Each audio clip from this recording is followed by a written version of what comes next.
Ed Gein fu uno dei più crudeli serial killer statunitensi, soprannominato il macellaio di Plainfield. La vita di questo assassino e le sue terribili azioni hanno ispirato registi come Hitchcock in Psycho e Jonathan Demme in Il silenzio degli innocenti, per caratterizzare Buffalo Bill, il serial killer del film.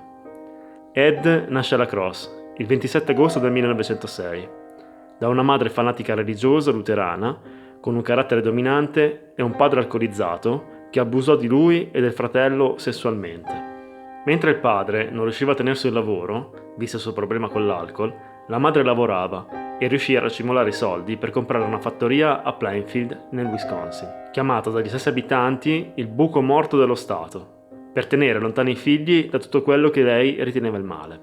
I due fratelli furono costretti a isolarsi dalla società, tranne che per frequentare la scuola e soprattutto fu imposto loro di non avere amici e di non rapportarsi con il genere femminile perché considerate prostitute strumenti del demonio.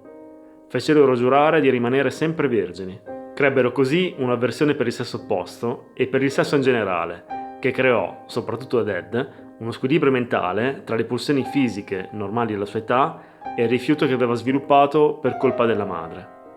Nacquero in lui grossi sensi di colpa, che lo resero frustrato ed aggressivo.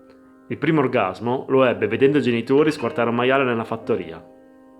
Con la madre, Augusta, aveva un rapporto ambivalente.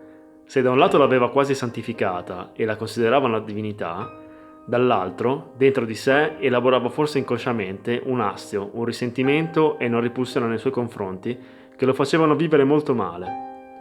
Il padre morì nel 1940 a 66 anni per danni causati dall'alcol.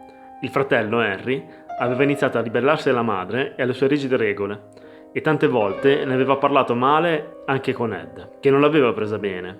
Così, il 16 maggio 1944, Henry morì in circostanze misteriose.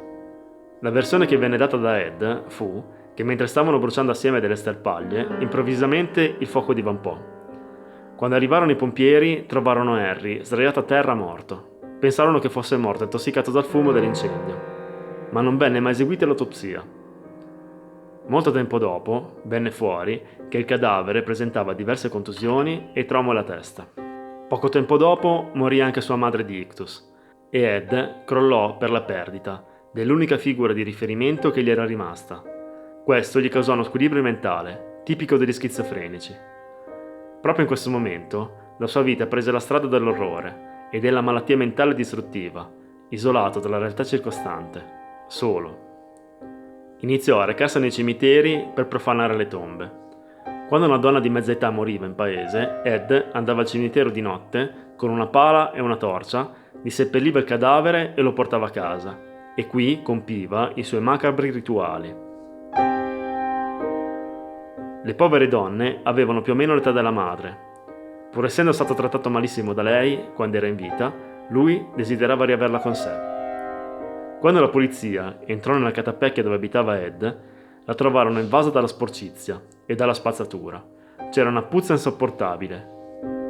Il disordine nella casa era proprio lo specchio della sua mente. Solamente la camera della madre era rimasta intatta, pulita, ordinata, esattamente come quando era ancora in vita.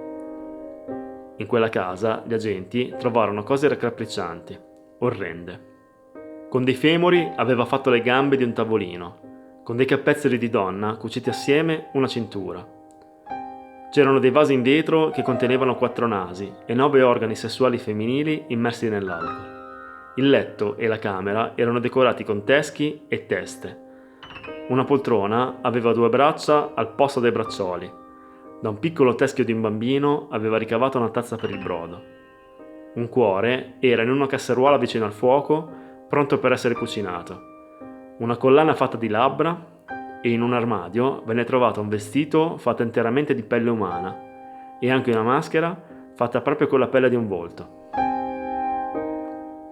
Ed voleva cambiare sesso, perché nella sua mente psicopatica era l'unico modo per far rivivere la madre. Il 19 novembre del 1957 andò alla ferramenta del paese, che era gestita dalla signora Berenice Warden. All'interno trovò a portata di mano un fucile e uccise con un colpo alla nuca la donna. Poi portò a casa sua il cadavere. Il figlio Frank, quando entrò nel negozio nel pomeriggio, vide un'enorme pozza di sangue e chiamò subito la polizia. Quando gli chiesero se aveva dei sospetti, lui fece subito il nome di Ed Gein. Gli agenti andarono subito alla fattoria. Nella legnaia trovarono il cadavere della povera donna appesa al soffitto, scuoiato, senza testa e senza interiora. La testa fu ritrovata in casa dentro un sacchetto di plastica, con 2 ganci conficcati ai lati per poterla appendere alla parete. E le interiora le trovarono arrotolate intorno ad un completo da uomo. Dopo questi macabri ritrovamenti, fu condannato per l'omicidio di Berenice Warden e di Mary Hugan, proprietaria di una piccola locanda sempre di Plainfield, che era scomparsa da diversi mesi e mai ritrovata. Quel giorno trovarono il suo volto dentro una borsa. Venne sospettato di altri omicidi. Nello stesso periodo sparirono nella cittadina altre 6 persone e non vennero mai più ritrovate. Durante il processo, il 21 novembre del 1957, molte persone rimasero sconvolte dalla dichiarazione dell'assassino. Non ho mai ucciso un cervo in vita mia. Solo che spesso aveva invitato amici e vicini a mangiare il suo speciale stufato di cervo, catturato e cucinato da lui personalmente. Con questa dichiarazione, e non essendo mai stati ritrovati gran parte dei resti delle vittime, fece capire ai presenti che tipo di carne potevano aver mangiato durante quelle cene. Fu sepolto nel cimitero di Plainfield, tra i genitori e il fratello. La sua lapide venne più volte rotta dai cercatori di souvenir macabri e una volta fu proprio rubata e ritrovata nel 2001 a Seattle.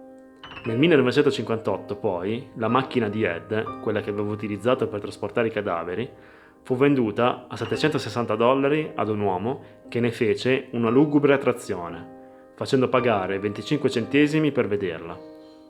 Come tutti i serial killer analizzati fino ad ora in nati sbagliati, anche Ed proveniva da una famiglia disfunzionale. Mi viene sempre da chiedermi se le cose sarebbero cambiate se questi pluriassassini fossero nati e cresciuti in famiglie equilibrate, amorevoli e unite.